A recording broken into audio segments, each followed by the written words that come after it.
오늘도 주의 전에 올라오신 여러분을 주님의 이름으로 환영하고 축복을 드립니다. 요즘에 새벽마다 새벽 예배 시간에 출애굽기의 말씀을 함께 묵상하고 있습니다. 특히 한 주간 동안 이집트 땅에 있었던 10가지 재앙에 대한 본문을 보면서 제 자신에 대해서 다시 한번 신앙을 점검할 수 있는 그러한 시간이 되었습니다. 그러면서 한 주간 동안 저에게 의미 있게 다가왔던 시 한 편이 있는데 이 시간에 여러분께 그 시를 소개해 드리기를 원합니다. 역사학자고 그리스도인으로 뜻으로 함께 본 역사라는 책을 쓴 함석헌 선생님, 그분이 쓰신 님께 바쳐지이다 라는 시입니다. 이 시를 제가 여러분께 읽어드리겠습니다. 이 몸을 님께 바쳐지이다. 세포 하나 남기지 말고 털끝 하나 아끼지 말고 내 것이라고는 하나 없이 나라고는 아무것도 없이 다 님께 바쳐지이다. 님께서 이 잘난 것을 소용되어서가 아니오라. 내게는 둘 수가 없어서 두어들 터무니가 없어서 님께 바쳐 처분해 주시기를 비오니 이 날을 온통 맡으소서. 저는 한 주간 동안 이 시를 여러 차례 읽고 묵상하면서 제 자신에게 질문을 던졌습니다. 재환아, 너 진짜 그리스도인으로 이 땅의 삶을 살아가고 있느냐? 너 진짜 그리스도인이냐? 라는 질문입니다. 함석헌 선생님이 시에서 말하는 님이라는 것은 바로 하나님을 비유하는 말입니다. 하나님 앞에 세포 하나, 털끝 하나, 나에게 있는 모든 것을 하나님께 바칩니다. 하나님께서 이 몸을 사용하고 싶은 대로 사용하여 주옵소서. 간구하고 결단하는 이 시 앞에서 어찌 제 자신을 다시 한번 돌아보는 그러한 시간을 갖지 않을 수 있겠습니까? 님께 바쳐 처분해 주시기를 비오니 이 날을 온통 맡으소서. 여러분, 진정한 그리스도인은 어떤 사람일까? 하나님께 내 몸 전부를 처분해 주실 것을 부탁하는 사람이 바로 그리스도인입니다. 그 처분이 십자가의 자리라 할지라도 기쁨과 감사로 감당하는 것입니다. 하나님, 지금 십자가의 자리 속에 제 몸이 있다 할지라도 이 몸 받아주시고 그 고난을 통과하셔서 하나님의 영광을 드러내 주십시오.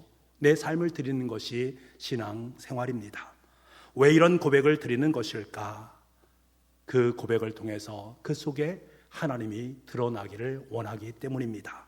하나님께서 자신의 전부를 내려놓게 되면 이 내려놓음을 통해서 하나님은 우리 가운데 역사하시고 우리 가운데 들어오셔서 자신을 드러내실 뿐만 아니라 하나님의 영광이 우리의 삶 속에 가득 채워집니다. 이런 은혜가 여러분에게 있기를 간절히 소망을 합니다. 하나님께서 바로에게 계속해서 재앙을 내리셨습니다. 이 재앙을 통해서 하나님께서 원하시는 것이 무엇일까? 하나님께서는 이스라엘 백성들을 애굽의 고센 땅에 머물도록 하셨습니다. 그런데 성경 말씀을 보게 되면 이 고센 땅에 재앙을 내리지 않도록 만들어 주셨다. 애굽의 온 땅 속엔 재앙이 있는데 애굽 속에 속한 고센 땅에는 그 재앙이 내리지 않도록 만들어 주셨다. 그 이유를 22절 말씀에 보면 이렇게 말씀합니다. 나는 내 백성이 거주하는 고센 땅을 구별하여 그곳에 파리가 없게 하리니 라고 말씀합니다. 여러분, 참 중요한 단어는 구별이란 단어입니다. 이 말은 히브리어로 페투트라는 말을 씁니다. 이 말은 구속이란 의미를 내포하고 있습니다. 이 말은 무슨 것을 말합니까? 하나님의 은혜로 말미암아 하나님의 심판에서 구원을 받는다라는 의미가 이 속에 담겨져 있습니다. 그러니까 하나님께서는 이스라엘 백성들을 애굽의 재앙으로부터 하나님의 손으로 친히 보호하시고 친히 역사하여 주심으로 말미암아 자신의 백성을 인치신 구속의 행위를 그 속에 담고 있다라는 뜻입니다. 왜 이렇게 하나님께서 이스라엘 백성들을 구별하시고 그들을 인치시고 그들에게 자유함을 허락해 주셨을까? 그 이유는 단 하나, 하나님께서 자신의 이름을 드러내시기 위함입니다. 이 모든 일은 하나님께서 하신 일이야, 하나님의 역사야, 이것을 분명하게 볼 수 있도록 하시기 위해서, 그래서 하나님만이 참된 하나님이심을 선포하고 계십니다. 여러분, 지금도 여전히 하나님께서는 이 세상 모든 사람들에게 하나님 자신을 드러내기를 원하십니다. 누구를 통해서요? 저와 여러분을 통해서입니다. 그렇기 때문에 우리는, 하나님을 믿는 우리는 하나님의 이름이 높임받기를 원하셔야 되고, 그 하나님의 이름이 세상 사람들에게 알려지기를 원해야 됩니다. 그 일을 내가 감당해야 됩니다. 이를 위해서 하나님께서 우리를 부르셨다라는 사실, 이것이 우리의 삶의 의미임을 기억해야 합니다. 그렇다면 어떻게 하나님의 이름을 이 세상에 알리시겠습니까? 복음을 전해서, 아니면 나의 삶과 나의 행동과 내 언어를 통해서 하나님의 자녀됨을 드러냄으로 말미암아 하나님을 이 땅 속에 드러낼 수 있습니다. 이를 위해서 우리는 함석헌 선생님의 님께 바쳐 처분해 주시기를 비오니 이 날을 온통 맡으소서라는 고백 앞에, 이 결단 앞에 우리도 함께 서야 됩니다. 우리는 고백할 수 있어야 됩니다. 하나님 앞에 이 세포 하나하나, 이 털끝 하나하나 주님께 모든 것을 다 바칩니다. 주님 받아주시고 이 몸을 주님께서 사용하시기 원하는 대로 사용하여 주옵소서. 그리고 이 몸을 통해 하나님의 영광을 드러내 주옵소서. 고백할 수 있는 우리가 되기를 원합니다. 하지만 너무나 안타까운 것은 이러한 우리의 고백과 결단의 옆에서 시비를 거는 악한 영들이 있다라는 사실이 우리에게는 참 비극적입니다. 그것은 바로 바로왕으로 지칭되는 사람들이고, 그 뒤에서 역사하는 악한 영들입니다. 이들은 끊임없이 우리의 결단 앞에 회방을 놓고 우리를 유혹하고 우리에게 타협안을 제시를 합니다. 그러면서 우리를 통해서 하나님의 영광이, 하나님의 이름이, 하나님 되심이 드러나지 못하도록 만든다라는 사실입니다. 오늘 본문에는 10가지 재앙 중에 네 번째 재앙인 파리의 재앙입니다. 물론 파리의 재앙은 육체적인 고통이나 생명의 위협은 느낄 수 없습니다만, 계속되는 재앙을 바라보면서 이 바로왕은 깨달을 수 있어야 됩니다. 이 정도면 모세가 원하는, 아니 하나님께서 원하시는 이스라엘 백성들을 광야 땅으로 내보내야만 합니다. 하지만 무지한 바로는 그러하지 못했습니다. 여전히 깨닫지 못하고요, 재앙이 점점 자신의 목을 조르고 있음에도 불구하고 여전히 자신과는 상관없는 것처럼 태연자약하게 서 있는 그의 모습을 만나게 됩니다. 얼마나 어리석은 인생입니까? 하지만 이러한 어리석은 인생으로 살아가는 바로의 후순울이 우리의 삶 속에 너무나 많이 있다는 사실이 비극적입니다. 하나님께서 계속해서 내 인생 속에 사인을 주심에도 불구하고 내 목은 더욱더 견고해만 갑니다. 강팍한 인생으로 변하는 모습을 보게 됩니다. 여러분, 바로는 깨달아야 했습니다. 어찌 자신의 온 우주를 창조하신 그 하나님께서, 그 하나님을 어찌 자신이 이길 수 있겠는가? 하나님을 이길 수 없다라는 사실을 그는 분명히 알 수 있어야 됩니다.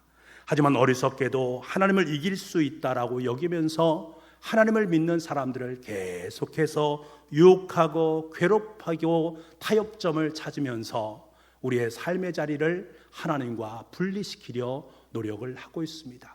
그들이 주는 타협점이 무엇일까? 어떤 타협함을 우리에게 제시해 줄까? 오늘 바로는 모세에게 첫 번째 타협을 제시하는데요, 그 제시안이 25절 말씀입니다. 우리 25절 말씀을 같이 한번 보겠습니다. 시작. 바로가 모세와 아론을 불러 이르되 너희는 가서 이 땅에서 너희 하나님께 제사를 드리라. 바로가 모세에게 뭐라고 제안합니까? 이 땅에서, 애굽 땅에서 제사를 드리라 라고 말합니다. 지금 바로는 모세에게 굉장히 양보하는 것처럼 보이지 않습니까? 바리 재앙 앞에서 바로는 살기 위해서 예배를 드려라, 제사를 드려라, 그런데 이곳에서 드려라 라는 타협안을 제시합니다. 그런데 그 예배를 애굽 땅에서 드리라 라고 말하는 모습을 보면서 이 속에 담겨져 있는 함정을 우리는 발견할 수 있어야 됩니다. 바로의 설득에는 무서운 함정이 도사리고 있습니다. 애굽이라는 자신의 통제권에 여전히 이스라엘 백성들을 묶어놓고는 그들을 노예 삼아서 그들을 통해서 이익을 취득하기 위한 그 마음이 여전히 있단 말입니다. 다시 말하면 노예도 잃고 싶지 않고 파리 재앙도 빨리 면해보고 싶은 그 마음이 그 가운데 있는 것들입니다. 이 땅에서 제사를 드리면서 노예 생활을 계속해도 되지 않겠느냐라는 그 마음이 그 속에 있습니다. 여러분, 이 속에는 그리스도인을 향한 유혹, 사단의 계략이 담겨져 있음을 우리는 알아야 됩니다. 구별됨 없이 편의에 맞게 예배를 드리는 것, 예수를 믿기 전에 갖고 있었던 생각을 그대로 가져도 돼, 예수님을 믿기 전에 생활했던 그 모습 그대로 하면서 신앙생활을 해도 돼라는 뜻입니다. 이런 사람들은 신앙생활을 위해서 최선을 다하는 사람들을 향해서 적당히 해, 그만히 해 라고 말을 합니다.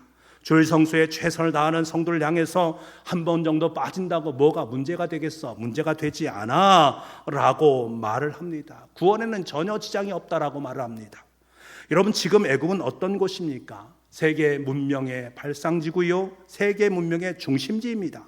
모든 문화적 혜택뿐만 아니라 편안을 추구하며 살아갈 수 있는 아름다운 공간입니다. 이런 곳을 굳이 떠나지 않고 그곳에서 편안하게 생활을 즐기면서 하나님을 예배하면 되지 않겠는가라고 말하고 있는 그런 뜻입니다. 여러분, 우리는 이런 바로의 제안 앞에 서 있다라는 거예요. 우리는 그렇게 스스로 말할 때가 있지 않습니까? 그래, 내 형편에 맞는 예배를 드려야지, 그것이 옳아, 내 형편이 이런데 하나님께서 말씀하셔도 내 형편에 맞는 예배를 드리는 것이 합당한 것이야 라고 바로는 계속해서 우리에게 타협안을 제시를 합니다. 그런데 여러분, 우리는 분명히 알아야 됩니다. 이것이 바로 함정이란 사실입니다. 이스라엘 백성들은 지난 400년 동안 애굽에서 살았고 굳이 광야를 떠날 필요성을 느끼지 못했습니다. 지금까지 하나님 없이도 살아왔기 때문에 광야로 나간다라는 것이 특별한 의미를 부여하지 않는 마음속에 그러한 마음이 있었다라는 거예요. 그때에 사단은 우리의 삶의 자리 속에 타협안을 제시하는 것입니다. 여러분, 사단은 계속해서 우리들이 애굽 땅에 머물기를 원합니다. 애굽 땅에서 신앙생활 하기 전에 즐거움을 계속해서 누리기를 원합니다. 그런데 하나님 뭐라고 말씀하십니다? 아니야, 그것을 떠나라 라고 말씀하십니다. 모세는 바로의 제안을 단호하게 거절합니다. 이미 모세의 마음속에는 하나님께서 허락하신 약속이 있기 때문에 그렇습니다. 그 약속이 가나안 땅이었고 그 약속을 마음판에 새기고 있는 상황 속에 있기 때문에 그렇습니다. 가나안 땅이 하나님이 보여주신 비전이고 약속이기 때문에 그는 단호하게 바로의 제안, 타협안을 거절할 수 있는 힘과 능력이 그에게 있었습니다. 여러분, 때로는 우리가 신앙생활하면서 예배 드리는 것, 교회 출석하는 것을 굉장히 부담스럽게 여기시는 분도 있습니다. 설교를 마치 교양 강좌를 듣는 식으로 듣는 분들도 계십니다. 그래서 어느 부분이 잘 됐다, 어떤 부분이 못 됐다, 여러 가지 얘기를 하는 경우들이 있습니다. 하나님에 대한 이야기, 이스라엘 백성들의 이야기, 나와 무관한 상관없는 것들이다 라고 여기면서 반색하시는 분도 계십니다. 예수를 믿기는 믿되 예수 쟁이처럼 믿지는 말자 라고 말씀하시는 분도 있단 말입니다. 그래서 가끔은 주일을 범하고 굳이 교회에 가지 않아도 하나님은 어디든지 계시니까, 들에도 계시고 강에도 계시니까 강에 가서, 들에 가서 예수님을 예배하면 되지 않겠는가 라고 말씀하시는 분도 계십니다. 하지만 여러분, 나는 할 수 있습니다만 하나님은 너무나도 그것을 싫어하십니다. 이것과 타협하기를 원하시는 분이 아님을 우리는 알아야 됩니다. 사랑하는 여러분, 바로는 애굽 땅에 있으면서 하나님을 믿으라라고 말합니다. 변하지 말고 옛 모습을 간직한 채 애굽의 노예 상태를 유지한 채 하나님을 섬기라라고 말씀을 하고 있습니다. 하지만 하나님은 NO! 아니다라고 말씀하십니다. 모세는 단호하게 27절 말씀에 하나님이 우리에게 명령하신 대로 라고 말하면서 용기 있게 바로의 타협안을 거절했습니다. 모세에 있어서 예배라는 것은 사람을 위한 것이 아니기 때문에 그렇습니다. 오직 하나님의 뜻, 하나님의 영광만이 드러나는 것을 확연하게 알았기 때문에 타협할 수가 없는 거예요. 그래서 하나님께서 이곳을 떠나라, 이곳을 떠나서 예배하라 라고 말씀하신 그 말씀에 순종할 수밖에 없었습니다. 여러분, 우리는 살아가면서 바로의 타협 안으로 우리를 유혹하는 사단의 계략을 너무나도 많이 만납니다. 너무나도 자주 만나게 됩니다. 하지만 신앙은 결단입니다. 사단과 타협하지 않는 것이 신앙입니다. 사단의 유혹에서 벗어나는 것이 신앙입니다. 예수님께서 우리에게 분명히 말씀하지 않습니까? 마태복음 6장 24절 말씀에 한 사람이 두 주인을 섬기지 못할 것이니 혹 이를 미워하고 저를 사랑하거나 혹 이를 중히 여기고 저를 경히 여김이라. 너희가 하나님과 재물을 겸하여 섬기지 못하느니라. 신앙은 결단이라는 거예요. 떠나는 것입니다. 아니, 떠나야만 합니다. 옛 습관의 자리에서 떠나야 되고 죄의 자리에서 떠나야 됩니다. 왜? 하나님께서 떠나라 라고 말씀하셨기 때문입니다. 하나님을 섬기기 위해서는 이 땅에서 하나님을 섬기는 것이 아니라 하나님의 땅에서 하나님을 섬겨야 됩니다. 나는 옛사람에서, 아니 옛 자아에서, 옛 죄악의 모습에서 단호하게 떠나겠습니다. 결단해야 됩니다. 애굽의 자리에서, 죄의 자리에서 일어나시는 여러분 될 수 있기를 간절히 소망합니다. 당당하게 주님의 손을 붙잡고 일어나십시오. 그리고 하나님께 여러분의 인생을 맡기십시오. 하나님께서 여러분의 삶을 고산 땅에서 이스라엘 백성들을 보호하시고 인도하신 것처럼 여러분의 삶을 그렇게 인도해 주실 줄 믿습니다. 그 믿음이 우리의 삶 속에 있어야 돼요. 그럴 때 우리는 당당하게 바로의 제안을 거절할 수 있습니다.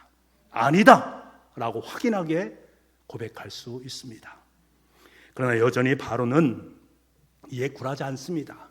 두 번째 타협안을 제시하지요. 28절 말씀입니다. 우리 같이 한번 읽어보겠습니다. 시작.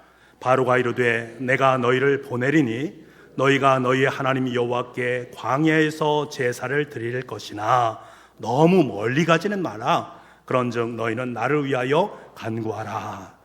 가라. 그런데 너무 멀리는 가지 말고 애굽 근처 광야 땅에서 제사를 드리라 라고 말합니다. 여러분, 이 제안 역시 사단의 계략이 그 속에 담겨져 있습니다. 지금 바로는 모세의 제안을 들어주는 것처럼 말합니다. 느슨하게 그들을 풀어주는 것처럼 여깁니다만 이스라엘 백성들을 놓아주고 싶은 마음이 단 1도 없습니다. 왜 그런가? 지금까지 나라를 지탱하는 근간이 히브리 노예인이었기 때문에, 그 노예들을 내어놓으면 경제적으로 엄청난 타격을 받기 때문에 놓아줄 수가 없습니다. 여전히 포기할 수 없는 것입니다. 여러분, 이것은 마치 이런 것이지요. 그래, 교회 다녀. 그런데 너무 열광적으로 믿지는 마. 적당히 믿어야 돼 라는 의미가 그 속에 내포되어 있습니다. 예수를 믿어도 그렇게 티나게 믿어서 되겠느냐? 한 달에 한 번 정도 교회 나가 괜찮아. 수요예배, 금요 성령 기도회, 새벽 예배 그렇게 번질나게 다니지 않아도 돼. 그 정도 하지 않아도 돼. 예수쟁이처럼 그렇게 하지 마. 적당하게 하면 괜찮아. 사단의 유혹입니다. 아주 너무나 달콤한 사단의 유혹입니다. 계속해서 사단은 우리에게 타협안을 요구합니다. 바로의 타협안입니다. 저는 군에 있을 때 이러한 경우를 많이 경험했습니다. 군대에 갔다 오신 분들은 많이 아시겠지만 특별히 회식의 자리에서 그런 일들이 많이 발생합니다. 회식할 때는 군대에서 유일하게 술을 먹을 수 있는 그곳 시간이 바로 회식의 자리입니다. 막걸리가 나오더라고요. 그래서 저도 회식의 자리 가운데 함께 참석할 수 있게 되었고, 고참들은 모든 사람에게 술을 다 나눠주면서 건배를 하려고 합니다. 그러면서 단 한 사람도 먹지 않는 사람이 있으면 모든 사람에게 얼차례를 주겠다라는 말을 합니다. 근데 저는 양심상 예수님을 믿는 사람이기 때문에 이 술을 덥석 받아 먹을 수가 없었습니다. 그래서 고참에게 단호하게 얘기했지요. 저는 예수 믿는 사람이기 때문에 술을 먹지 못합니다. 대신에 음료수를 마시겠습니다. 그때의 싸늘한 그 기운을 지금도 잊지 못합니다. 회식이 끝나고 난 다음에 고참이 저를 불렀습니다. 그리고 많이 맞았습니다. 많이 아팠습니다. 그런데 참 곤욕스러웠던 것은 다른 것이 아니라 그렇게 폭력을 행사했던 그분이 예수님을 믿는 분이셨다라는 거예요. 그분이 이런 말이에요. 야, 너만 예수 믿냐? 나도 믿어. 그렇게 유별나게 예수 믿는다고 뭐 답이 나오냐? 부대를 위해서 함께하면 얼마나 좋으냐? 라고 저에게 얘기를 한 것입니다. 참 곤욕스러운 순간이었습니다. 그 이후로는 저에게 술을 권하는 사람이 없었습니다. 그런데 참 감사한 것은 그 선임병이 제대할 때 저에게 찾아와서 그때 회식의 자리를 회상하면서 저에게 이런 말을 했습니다. 그래, 내가 그래도 끝까지 술을 먹지 않고 예수를 믿는 사람의 모습을 보여주어서 참 고마웠다 라는 말 하더라고요. 그래서 너 같은 녀석이 한 명쯤 있어야 하나님께서 기뻐하지 않겠느냐, 나중에 훌륭한 목회자가 되어라 라는 권면의 말을 저에게 해주었습니다. 얼마나 감사했는지 모르겠습니다. 여러분, 제가 왜 이 말씀을 드리겠습니까? 신앙은 결단입니다. 때로는 결단할 때 우리의 삶 속에 손해라는 것이 있을 수 있습니다. 바로의 폭력은 더욱더 가중될 수 있습니다. 명분과 진리를 들이대면서 우리를 강하게 몰아붙일 수가 있단 말입니다. 모세는 바로에게 단호하게 거절함으로 말미암아 겪지 않아도 될 고난과 고통을 경험할 수밖에 없었습니다. 하지만 모세는 하나님이 계시기 때문에 그것에 타협하지 않았습니다. 왜 그런가? 하나님의 비전, 하나님께서 허락하신 약속의 말씀이 있었기 때문입니다. 그 약속의 말씀이 그의 심장 속에 돛을 새김되었기 때문입니다. 하지만 분명한 것은 이러한 신앙의 결단을 통해서 하나님은 하나님 자신을 드러내신다라는 사실입니다. 오직 주만이 참된 하나님 되심을 친히 드러내 주십니다. 바라고 소망하는 것은 저와 여러분이 사단의 이러한 현혹 앞에, 타협한 앞에 단호하게 그것을 거절하고 하나님의 일하심과 하나님의 하나님 되심을 선포할 수 있는 저와 여러분 될 수 있기를 간절히 소망합니다.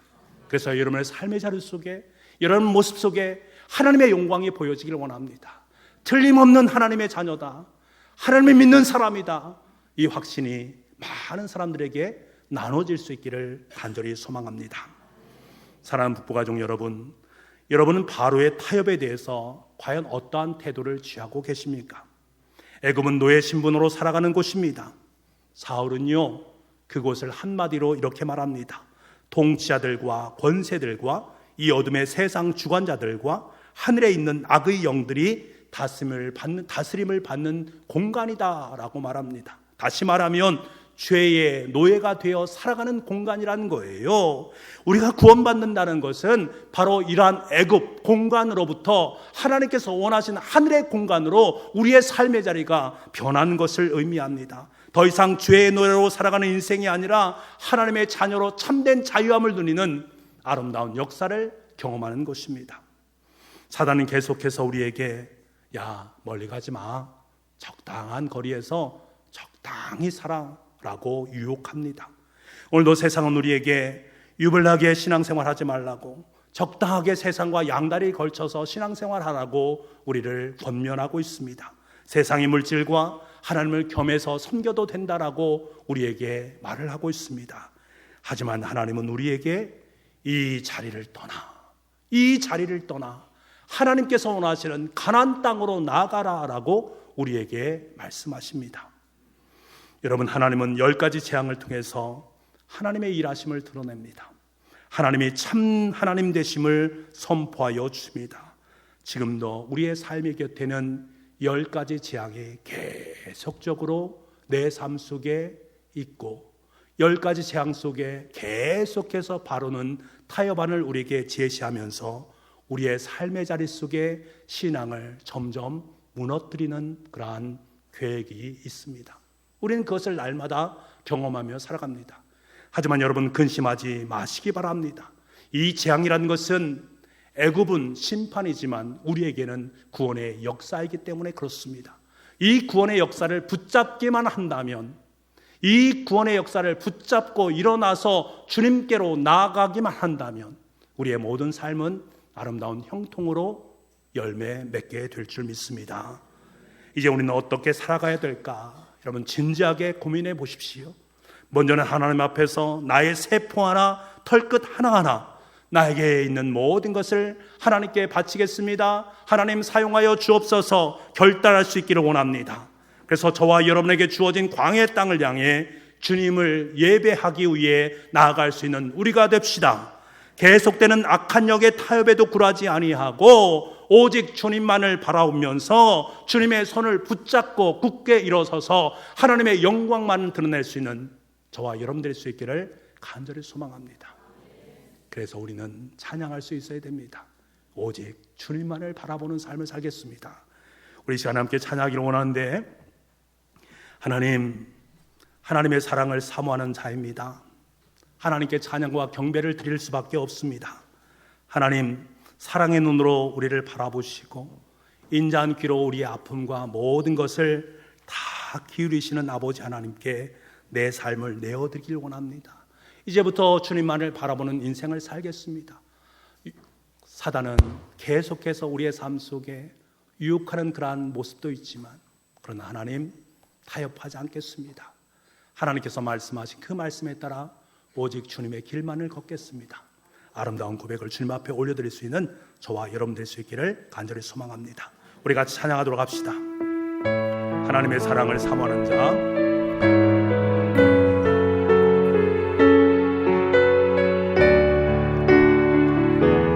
하나님의 사랑을 사모하는 자,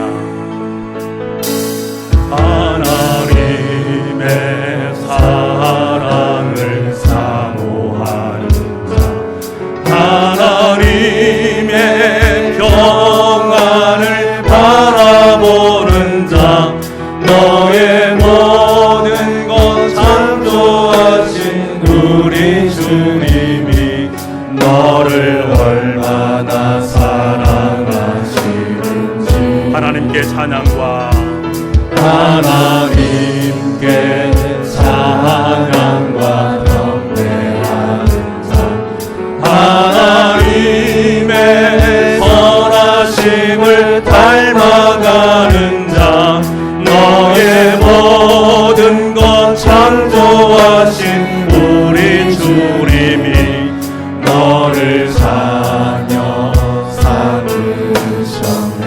하나님 사랑의 눈으로, 하나님 사랑의 눈으로 너를 어느 때나 바라보시고, 하나님 인자한 귀로서 언제나 너에게 기울이시니, 어두움에 밝은 빛을 비춰주시고 너의 작은 신음에도 응답하시니, 너는 어느 곳에 있든지 주를 향하고 주만 바라보고, 이 시간에 우리 다 자리에 일어나셔서 하나님의 사랑의 눈으로, 하나님 사랑의 눈으로 너를 어느 때나 바라보시고, 하나님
하나님, 주술로 비들었습니다. 이 시간 하나님 앞에서 내게 있는 모든 것을 하나님께 드리길 원합니다. 이 몸을 전부 사용하여 주옵소서. 더 나아가 계속되는 악의 영의 타협에 굴복하지 않게 하시고 오직 주님만 바라오며 주님의 길을 올곧게 걸어가는 믿음의 자녀들이 되게 하여 주옵소서. 그래서 나를 통해 우리 북북교회 교우들을 통해 하나님의 영광만 드러나게 하여 주옵소서. 지금은 우리 주 예수 그리스도의 은혜와 우리 아버지 하나님의 무한하신 사랑하심과 성령님의 감화 감동 그리고 교통하시는 역사가 주신 말씀으로 한 주간 참된 승리의 길을 걷기를 원하는 주님의 자녀들 머리 위에와 지금도 군문에 있거나 외지에 있거나 외국에 있거나 병상에 있는 아들 딸들 머리 위에 지금부터 영원토록 함께 하옵시기를 간절히 축원하옵나이다.